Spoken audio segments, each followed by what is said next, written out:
يا أيها الذين آمنوا اتقوا الله وقولوا قولا سديدا يصلح لكم أعمالكم ويغفر لكم ذنوبكم ومن يطع الله ورسوله فقد فاز فوزا عظيما.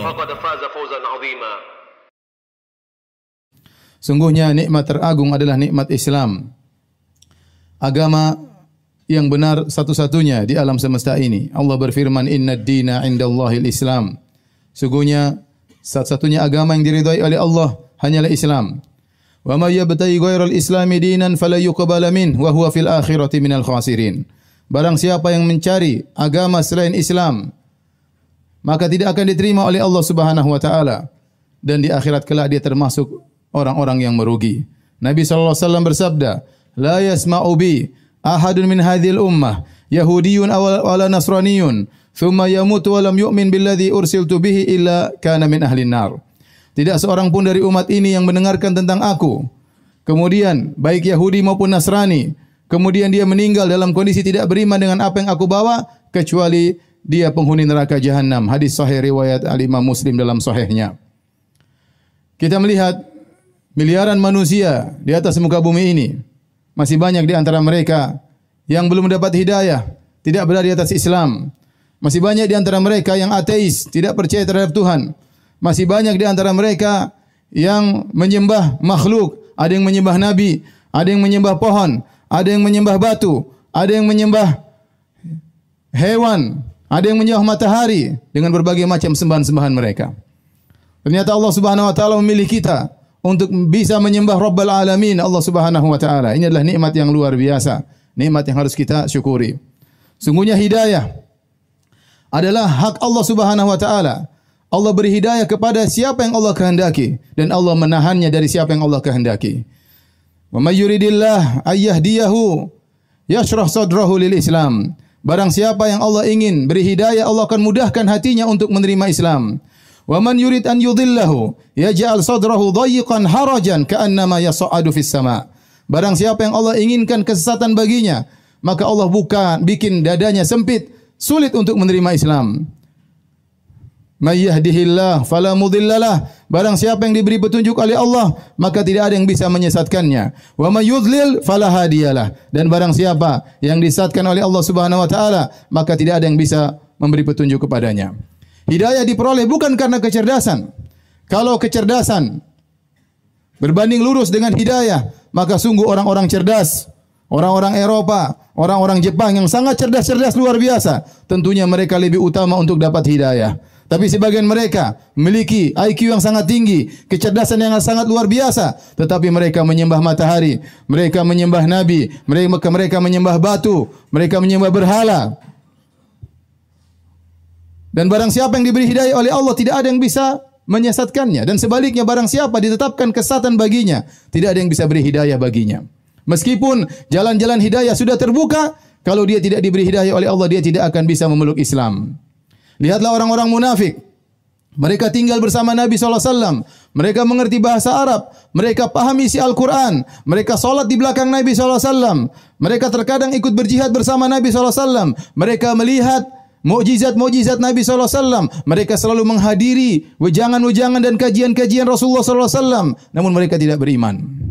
Mereka tidak beriman.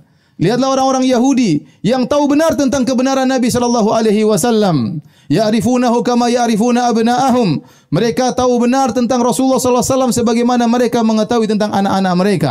Benar-benar makrifat pengetahuan yang jelas tentang Rasulullah sallallahu alaihi wasallam, tapi mereka tidak beriman karena hasad dan dengki kepada Rasulullah sallallahu alaihi wasallam.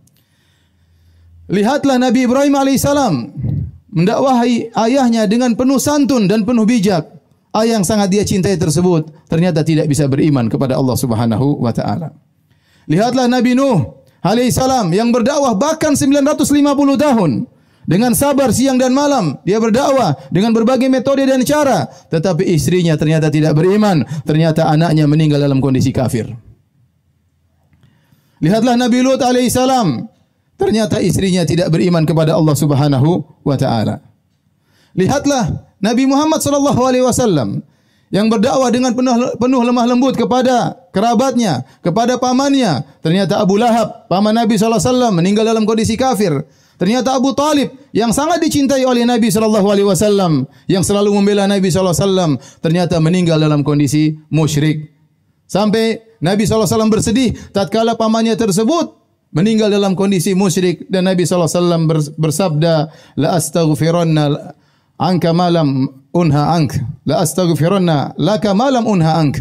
Aku akan mohon ampunan bagi engkau wahai pamanku selama aku tidak dilarang. Maka kemudian Allah turunkan ayatnya menegur Nabi sallallahu alaihi wasallam, innaka la tahdi man ahbabta walakin Allah yahdi man yasha. Engkau tidak bisa beri petunjuk kepada orang yang kau cintai wahai Muhammad, karena hidayah bukan di tangan para rasul, hidayah di tangan Allah Subhanahu wa taala. Sebab hidayah begitu luar biasa, tapi kalau Allah tidak buka hatinya, seorang tidak akan beriman. Sebaliknya, lihatlah, tatkala pintu kesesatan di mana-mana meliputi seseorang, tapi jika seorang menghendaki hidayah baginya, Allah akan kasih hidayah baginya. Lihatlah istri Fir'aun, tinggal di kerajaan Fir'aun, suaminya ya orang yang sangat membangkang perintah Allah Subhanahu wa taala, orang sangat kafir di alam semesta ini. Ternyata dia masuk Islam. Ternyata dia beriman kepada Allah Subhanahu wa taala. Wa daraballahu mathalan lil ladzina amanu imra'ata Fir'aun. Allah beri perumpamaan kepada orang-orang beriman tentang istri Fir'aun. Idz qalat rabbi bini li 'indaka baitan fil jannah. Yang dia berdoa kepada Allah Subhanahu wa taala, ya Rabbku, bangunkanlah di sisimu surga untukku. Padahal dia adalah istri dari Fir'aun. Oleh karenanya barang siapa yang hendak diberi hidayah oleh Allah, maka Allah akan berikan hidayah kepadanya. Dari sini kita ketahui, ma'asyiral muslimin, bahwasanya hidayah adalah nikmat yang luar biasa yang harus kita syukuri.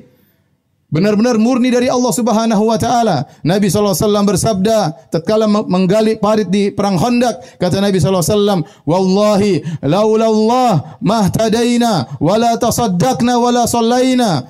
Demi Allah, kalau bukan karena Allah, kita tidak bisa dapat hidayah, kita tidak bisa bersedekah, kita tidak bisa salat. Kita pun katakan demikian, demi Allah, kalau Allah tidak beri hidayah kepada kita, kita tidak akan melangkahkan kaki kita menuju masjid ini untuk melaksanakan salat Jumat. Semoga Allah Subhanahu wa taala terus memberikan hidayah kepada kita sampai kita bertemu dengan Allah di akhirat kelak.